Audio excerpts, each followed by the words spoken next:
Hello and welcome to Southwestern College's short training film on the use of business objects to complete your comprehensive program review package.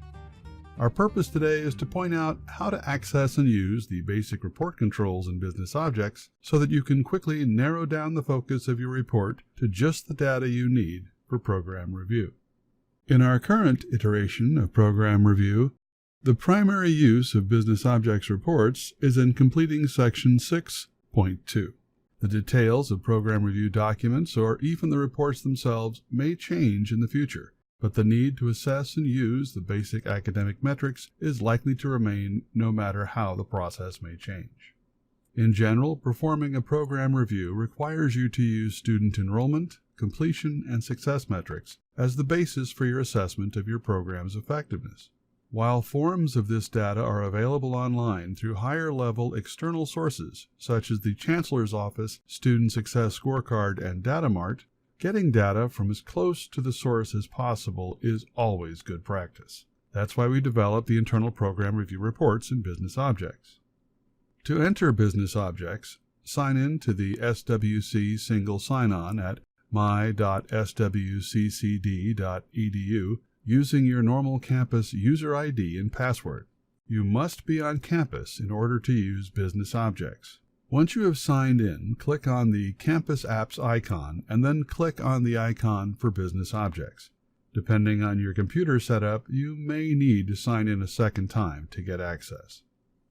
The screen that opens to you has four main areas: the sidebar, which holds the report folders and the icons you will use to interact with the reports; the report panel, which contains the data you wish to view; the control bar along the top of the screen that has typical pull-down style controls; and the footer bar at the base of the screen that contains helpful information.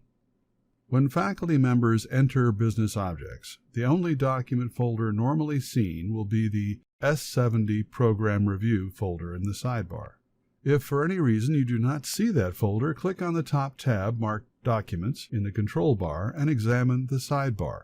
If the directory shown is My Documents, click on the heading at the bottom of the sidebar marked Folders.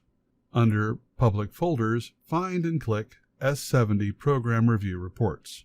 What you will see in the report panel is a list of the reports that have been created for you. You may not need all of them, but they are available if you do. In general, reports either provide student-based summary data, such as the number of current students in a given age bracket, gender, or ethnicity, or course-based metrics on outcomes, completion rates, and success rates, often also split along those student-based demographic lines. To help you select the appropriate reports in this list, each report link has a detailed description available to you when you hover your cursor over the report name. These tooltips tell you what data is available in each report, as well as how you could filter the results to only get the group you need to examine. As an additional help, we will provide a rogues gallery of the currently available reports following the presentation. All reports work in the same basic way. Double-click on the report's name to open it. Please note that it may take a moment to load your report depending on the query. The system is churning through a lot of data to generate these reports for you with the most up-to-date information. Most reports do refresh automatically when you open them. As a quick quality check, look at the bottom right corner to see how recently the data was refreshed. If it is very old, you may wish to click on one of the blue double-arrowed refresh icons to get the latest data. While there, look along the bottom of the screens for tabs in case this report has multiple pages.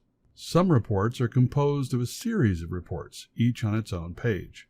By clicking on each tab, you can see the other pages. There are four basic controls you can use to manipulate a Business Objects report to provide you with relevant data.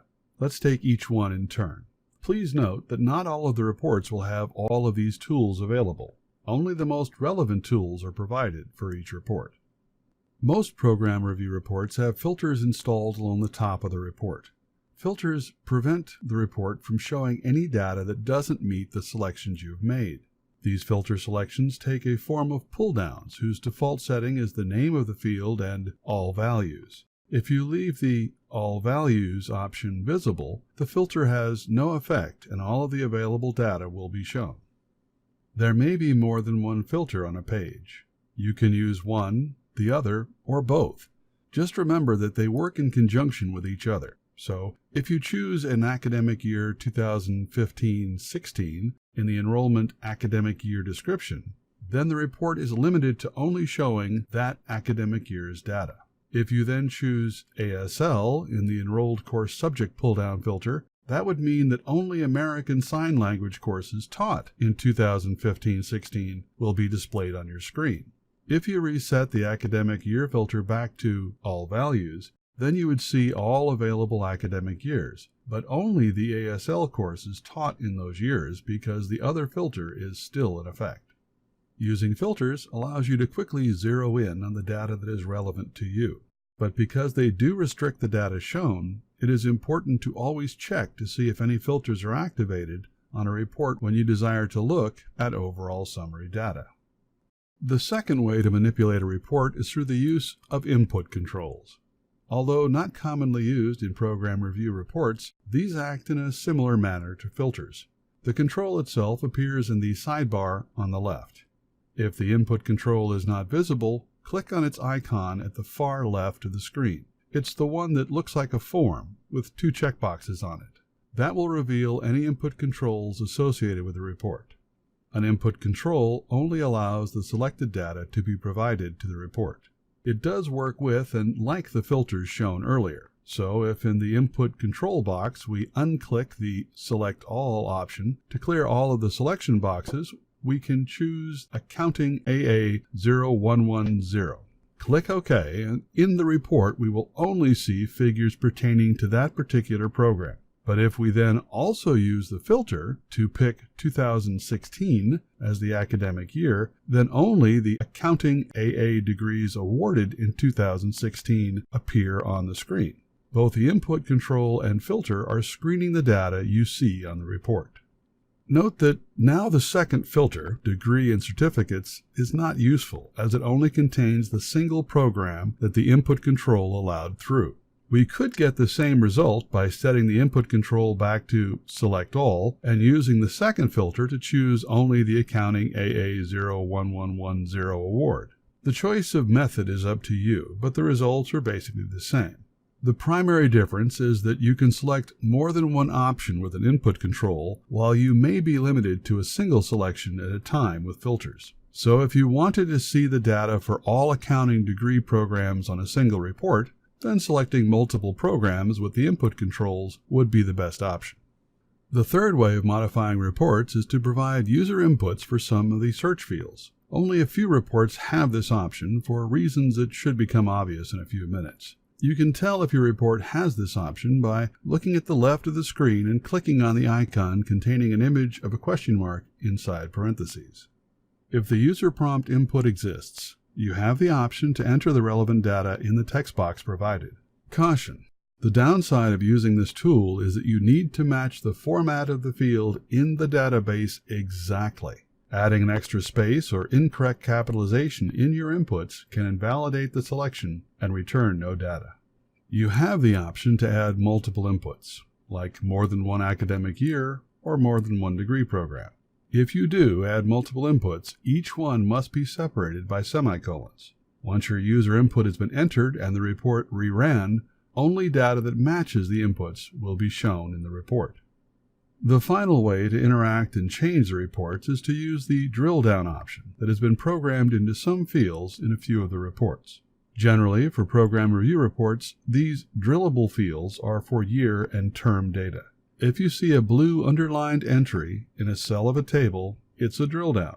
Click on the link and you will move from a higher level aggregation, like academic year, to a lower, more discrete one, such as a term within an academic year. To roll that data back up to the higher level, click on the Drill Up icon. Now that you know how to detail in to reports, you can select the reports that best meet your needs and work down to the data that is most relevant to your program review. There are a wide range of reports, and it is good practice to examine all of them to see what patterns begin to emerge. You may not end up needing to use all of the reports in your actual program review document, but an intelligent selection of results may make your analyses easier to create, more robust, and simpler to understand. The last thing we need to cover is how to get your precious data out of BusinessObjects. This is a simple matter of clicking on the Export icon, choosing whether you need the whole file, if there are multiple tabs, that is, pages to the report, or just the report you're currently looking at, and then selecting the format you wish the download to take. If you only need the current report being viewed, click Export Current Report As. But if you want all of the tabs in a given report, choose Export Document As. The 5 options for format are then provided. You can save your report as the older 2003 Excel.XLS workbook or the new 2007 and beyond .XLSX version. The file can also be saved as a PDF for easy sharing, or if you plan to use this data elsewhere, you can download as text or comma-separated value, CSV. Please note that drill downs, filters, and inputs are not available on these downloads. They are static files. Once you choose your download options, you should see your browser's File Download menu pop up. These vary by browser, so just follow the directions shown to save your download in an appropriate location. That should be enough to get you started. Thank you for your time and attention. Please feel free to play around with these reports. You can't break them, and sometimes the results can be quite enlightening. Best of luck with your program review.